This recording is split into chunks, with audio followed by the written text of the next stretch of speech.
नमस्कार, स्वागत है आप सभी का आज की हमारी खास पेशकश में। आपके साथ मैं हूं पूजा कविया गोमा। उत्तर प्रदेश की राजधानी लखनऊ में समाजवादी पार्टी के प्रमुख अखिलेश यादव के आवास से करीब 400 मीटर की दूरी पर प्रगतिशील समाजवादी पार्टी के अध्यक्ष शिवपाल सिंह यादव का बंगला है। लेकिन इस दूरी को तय करने में अखिलेश को 4.5 साल लग गए। हालांकि अब 2022 के चुनाव से ठीक पहले चाचा भतीजे के बीच हुई मुलाकात में सारे गिले शिकवे दूर हो गए हैं और साथ ही गठबंधन पर मुहर भी लग गई है।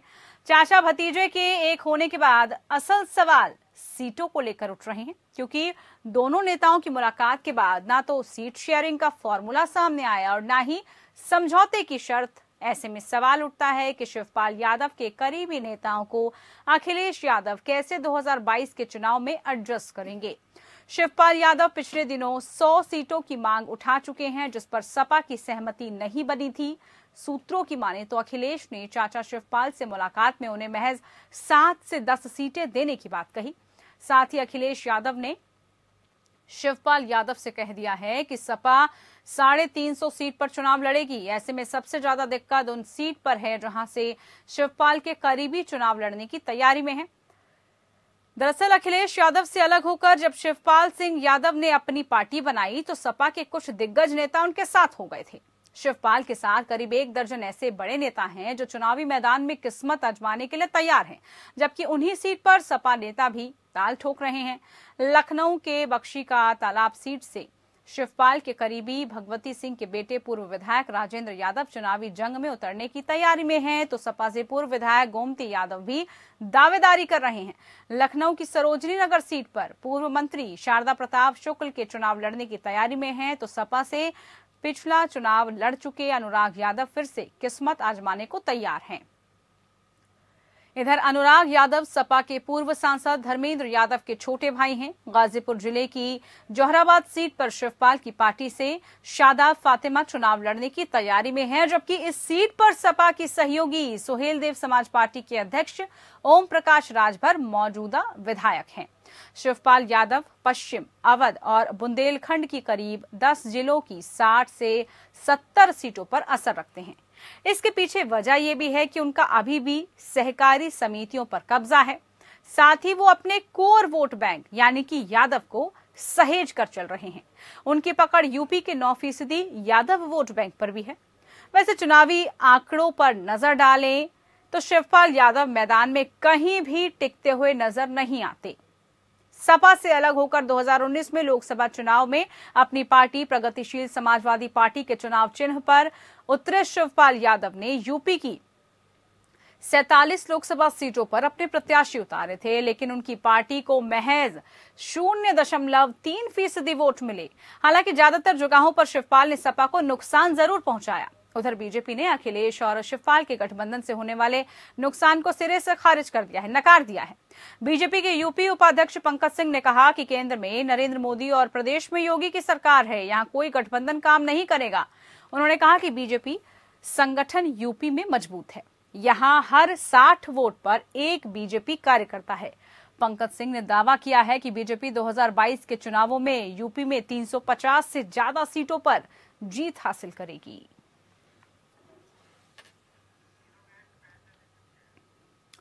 तो आज इसी को लेकर चर्चा कि आखिरकार क्या रणनीति बनेगी, चाचा भतीजे की जो जोड़ी है वो आखिरकार क्या कमाल करके दिखा पाएगी। इसी को लेकर चर्चा आज हम करते हैं। चर्चा में खास मेहमान हमारे साथ जुड़ चुके हैं, परिचय आपका करवा देती हूं। हमारे साथ डॉक्टर विजय खेरा जी हैं, बीजेपी की तरफ से बहुत स्वागत है डॉक्टर विजय आपका कार्यक्रम में। हमारे साथ फखरुल हसन जी हैं, एसपी उत्तर प्रदेश की तरफ से, बहुत स्वागत है आपका हसन साहब कार्यक्रम में। प्रोफेसर दिलीप यादव हमारे साथ जुड़ चुके हैं, स्पोक्स पर्सन है पीएसपीएल की तरफ से, बहुत स्वागत है आप खास मेहमानों का आज के हमारे इस कार्यक्रम में। सबसे पहला सवाल आप ही से, क्या हसन साहब अब तो गठबंधन की बात भी सामने आ गई है, यूपी में आप कह रहे हैं कि और मजबूत होंगे, लेकिन सवाल ये है कि जो अभी जोड़ गणित है उसका हिसाब किताब कैसे लगाया जाएगा, क्योंकि अभी सीटों के बंटवारों को लेकर तो कुछ भी ऐलान नहीं किया गया है।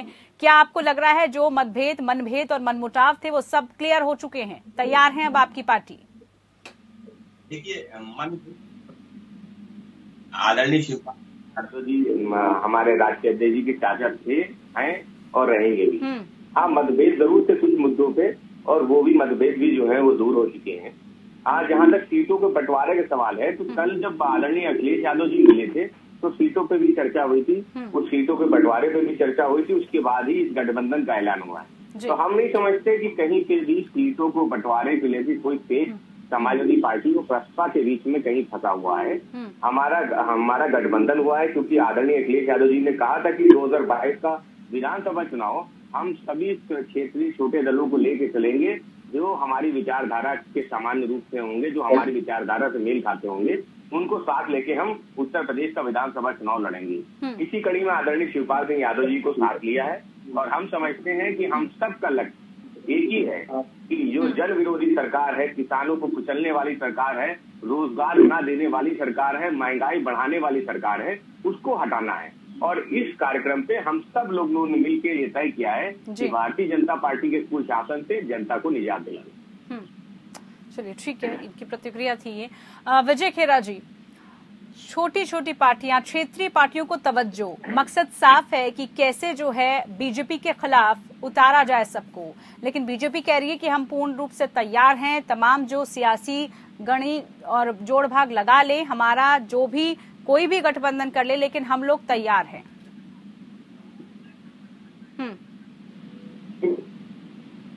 विजय जी, आवाज मिल रही है आपको?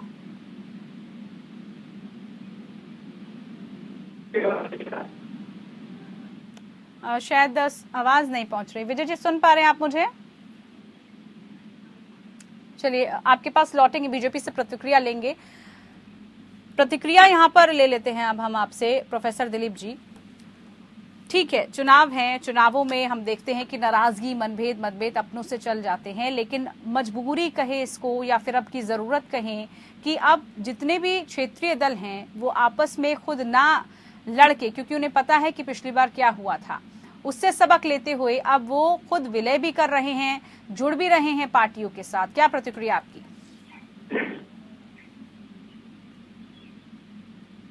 मुझे बोलना जी।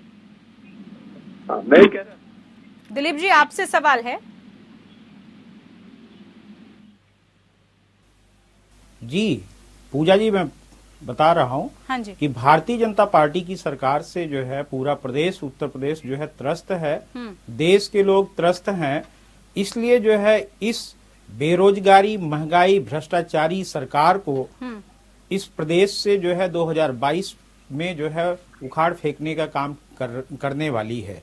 इसीलिए सभी जो है जो गैर सांप्रदायिक जो है ताकतें हैं वो सब इकट्ठा हो रहे हैं, जो सिर्फ जो है संविधान में विश्वास करते हैं। इनके जो है शासन काल में जो है केंद्र के सरकार हो जो है 2014 से लेके अब तक का, और जो है 2017 से लेके अब तक जो है योगी सरकार, ये संविधान को नहीं मानते और न ही संवैधानिक रूप से जो है सरकार चला रहे हैं। आप प्रदेश में देखिए किसानों का जो है क्या हश्र हुआ, जो है देश में क्या हुआ, किसानों के ऊपर जो है ट्रैक्टर चढ़ाए जाते हैं। इनके जो है टेनी महाराज है वो जो है क्या करते हैं, पत्रकारों के साथ अभी परसों जो है इन्होंने क्या सलूट किया। तो लॉ एंड ऑर्डर एकदम ये नहीं है। बिल्कुल, देखिए इसीलिए हम दोनों खड़े होंगे तो सपा और प्रसपा, माननीय हमारे राष्ट्रीय अध्यक्ष, मुझे सीधी सी बात ये भी बताइए कि सीटों के बंटवारों को लेकर कुछ आकलन किया गया, क्योंकि पहले 100 सीटें की डिमांड रखी गई थी। 100 सीटों का मतलब आप समझ रहे हैं, उस पर सहमति बन रही है क्या? मैं वही पूजा जी, मैं एक चीज बताऊं कि हमारे नेता माननीय शिवपाल सिंह यादव जी और समाजवादी पार्टी के राष्ट्रीय अध्यक्ष माननीय अखिलेश यादव जी, दोनों लोग जो है जो भी फैसला करेंगे, सीटों में कोई वो नहीं है, सिर्फ जो है सांप्रदायिक ताकतों को इस प्रदेश से उखाड़ फेंकने का काम करना है। उसके लिए हम जो है कोई भी कुर्बानी देने के तैयार है। इसलिए तो इस बात से आश्वस्त रहें आपके नेताओं ने आप पूरी मीडिया कर ली थी के लोग और जो है और भी लोग। जी देखिए, ये राजनीति है, सभी लोग जो है व्यवस्था करते हैं अपनी अपनी जो है पार्टी को जो है आगे करने के लिए। डेफिनेटली जो है हम तैयारी कर रहे थे, हमारा समझौता हो रहा है, हमारा जो है आपसी जो है हमारे शीर्ष नेतृत्व ने बात किया है, जो आदेश करेंगे उस पर हम लोग काम करेंगे। बिल्कुल, हम लोग मिलकर काम करेंगे और इस प्रदेश से 2022 में जो है भाजपा की भ्रष्टाचारी भाजपा की गुंडों की सरकार को जो है उखाड़ बाहर फेंकेंगे, जो है जनता फेंकेगी। आप देखिएगा। देखिए प्रोफेसर दिलीप साहब, सबकी उम्मीदें अपेक्षाएं होती हैं और उन्हीं महत्वाकांक्षाओं को लेकर तैयारी भी की जाती है, लेकिन उन्हीं को आपको कंट्रोल करना पड़ेगा। ये भी जो है एक बड़ा चैलेंज आपकी पार्टी के लिए जो है नजर आ सकता है, क्योंकि पहले तैयारी आप खुद कर रहे थे, उन्हीं जिन्होंने तैयारी कर ली है अब उनको आपको समझाना होगा। बहरहाल आगे सवाल आपसे करेंगे। विजय खेरा जी हमारे साथ बीजेपी से जुड़े हुए हैं। विजय जी, आवाज मिल रही है तो सीधा सा सवाल, यहाँ पर गठबंधनों का सिलसिला लगातार चल रहा है और सीधी सी कोशिश है कि बीजेपी को कैसे जो है ज्यादा से ज्यादा नुकसान पहुंचाया जाए, लेकिन बीजेपी का ये कहना है कि किसी भी गठबंधन से कोई फर्क नहीं पड़ने वाला। लेकिन अभी 3 बातें सामने आई हैं। पहली बात, इन्होंने कहा सांप्रदायिक दलों के खिलाफ इकट्ठे हो रहे हैं ये।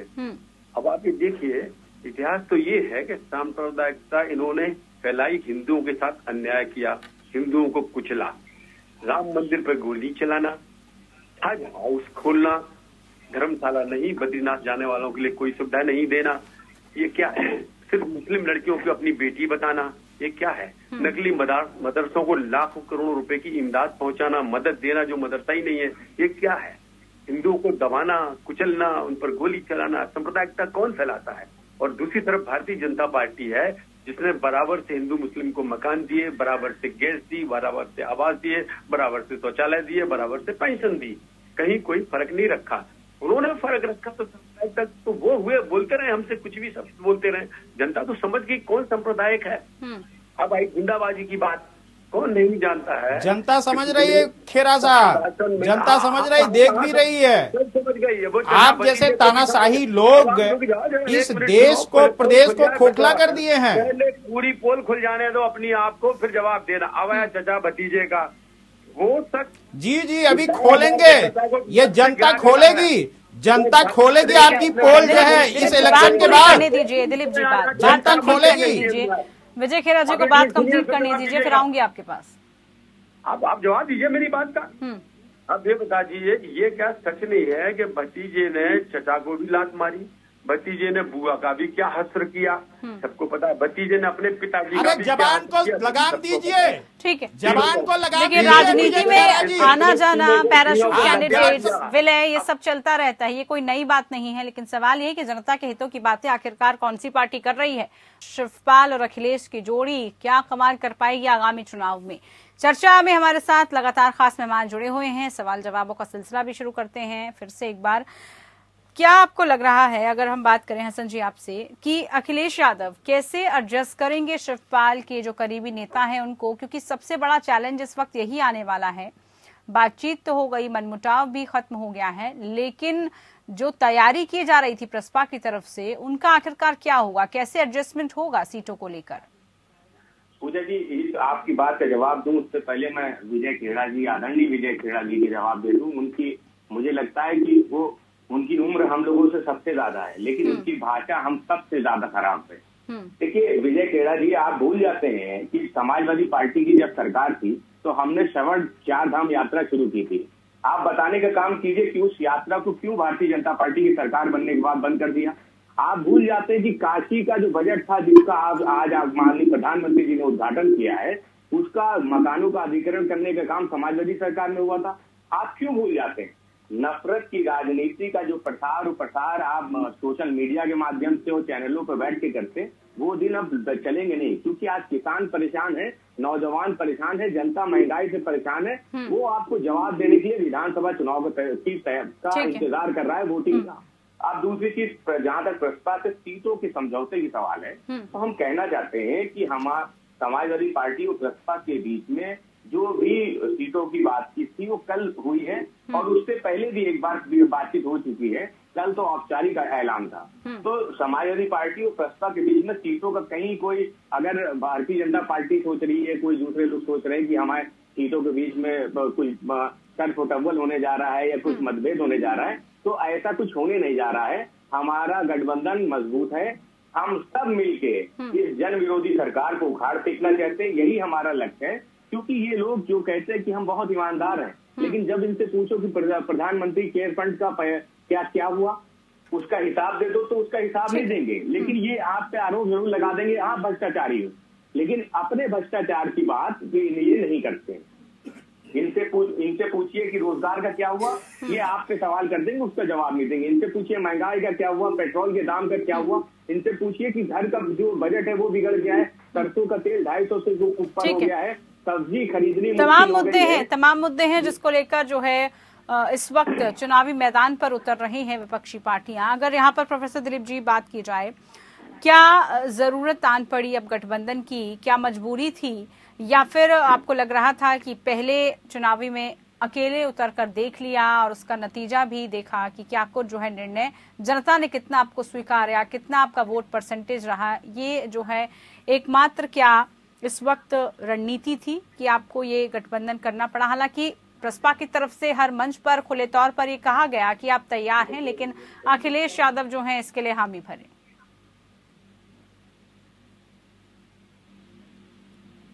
पूजा जी देखिए, कोई मजबूरी नहीं रही। मजबूरी सिर्फ एक रही है कि ये जो सांप्रदायिक लोग हैं, भारतीय जनता पार्टी जैसे पार्टियों के लोग जो सांप्रदायिक लोग हैं, जो गंदे लोग हैं, जो बदजुबान है, अभी जो है विजय खैरा जी जो है जो बदजुबानी कर रहे थे, ऐसे बदजुबानों को ये जनता चाहती है कि जो है यहाँ से निकाल के इसलिए ये जरूरत पड़ी कि हम सभी लोग जो सामाजिक विचारधारा, समाजवाद के विचारधारा के लोग हैं, हम सभी लोग एक प्लेटफॉर्म पे आके जनता जो त्रस्त हो गई है, बेरोजगारी से त्रस्त हो गई है, महंगाई से त्रस्त हो गई, किसानों की हत्यारी पार्टी जो है 700 किसानों की हत्यारी पार्टी है, जिसने किसान बिल पे इतना साल भर तक जो है किसानों के लिए जो है हत्याएं कराई।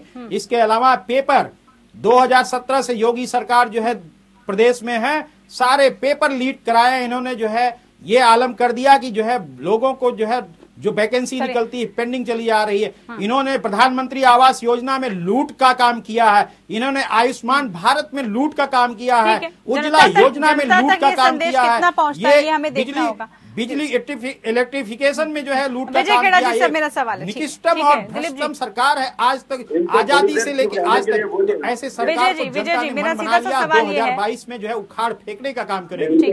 ठीक है। हाँ विजय जी, सवाल ये है कि अगर हम बात करें शिवपाल यादव की, क्या आपको लग रहा है कि इस गठबंधन से कुछ भी नुकसान बीजेपी को हो पाएगा? क्योंकि चाहे पश्चिम अवध, बुंदेलखंड की बात करें तो कुछ एक ऐसी सीटें हैं, और जब हम कोर वोट बैंक की बात करते हैं तो खासी पैठ वो बनाकर रखते हैं, नुकसान नहीं इससे क्या? एक तो ये बात बता दें, बुंदेलखंड में पहले भी जब ये बहुत पावरफुल रहे तब भी कोई खास सीटें नहीं जीते, बासापा जरूर जीती थी, इनसे ज्यादा सीटें। बुंदेलखंड का आपने जिक्र किया, अभी पूरी सीटें हमारे पास हैं। और दूसरी बात ये है, हमने आपसे बताया तो ये 3 चचा हैं, 3 हैं, और तीनों चचा में से 2 में तो खंजर खिंचे हुए हैं, राम गोपाल जी और शिवपाल जी में। तीसरे चचा आजम खां और शिवपाल में खंजर खिंचे हुए हैं। अब इनको क्या है, चूंकि रामपुर के, अरे महोदय क्या पूछ रहे हैं विजय खेरा साहब? पूजा जी क्या पूछ रहे हैं उसका जवाब दीजिए। चचा भतीजे पे आके जो है सिमट गए हो, चचा भतीजे पे आके सिमट गए हो विजय खेरा जी। चोर चक्काई तुमको करना है, लोगों को लूटना है, प्रॉपर्टी तुम्हें लेना है, हफ्ता तुम्हें वसूलना है, जमीनें तुम्हें कब्जा करना है, बालू तुम्हें चुराना है, प्रॉपर्टी तुम्हें चुराना है। सार्थक चर्चा नहीं हो पाएगी। देखिए बीच में इंटरप्ट मत कीजिए, सीधा सा सवाल है, उसका जवाब मैं चाहूंगी आप लोग चलाते हो, हिंदुओं को तुम चलाते हो, राम भक्तों को तुमने मार डाला। ऐसे जो है महान दिलीप जी उनको बात कंप्लीट करने दीजिए, लेकिन समय का अभाव है मेरे पास, ऐसे चर्चा नहीं हो पाएगी। तुमसे भाग गई, आंकड़े बताने में आंकड़े वो भी देंगे जो गलत आंकड़े हैं, ऐसे लोग रह जाएंगे। भारतीय जनता पार्टी मिलने वाली नहीं है, इंस्टीट्यूट में बैठने का इंतजाम करो और अपने मकान। ठीक है विजय जी, आपने तो तैयारी पूरी कर ली है। झूठों के पुतले हो। अभी जनता के बीच में ये झूठ और सच कितना आप लोगों का सामने आ पाएगा, और जो आप मंशा से जनता के बीच में उतरेंगे, जो जनता के बीच में आप जिन विषयों को लेकर, मुद्दों को लेकर उतरेंगे, जनता से कितना सरोकार हो पाएगा वही हमें देखना होगा। बहरहाल बहुत शुक्रिया आप खास मेहमानों का, आप हमारे साथ जुड़े, इस कार्यक्रम में जुड़कर चर्चा की। लेकिन जोड़ी कमाल क्या करेगी और कैसे जो शेयरिंग सीटों का फॉर्मूला है वो निपटा पाएंगे, आने वाले वक्त में देखना होगा। फिलहाल के लिए इतना ही, नमस्कार।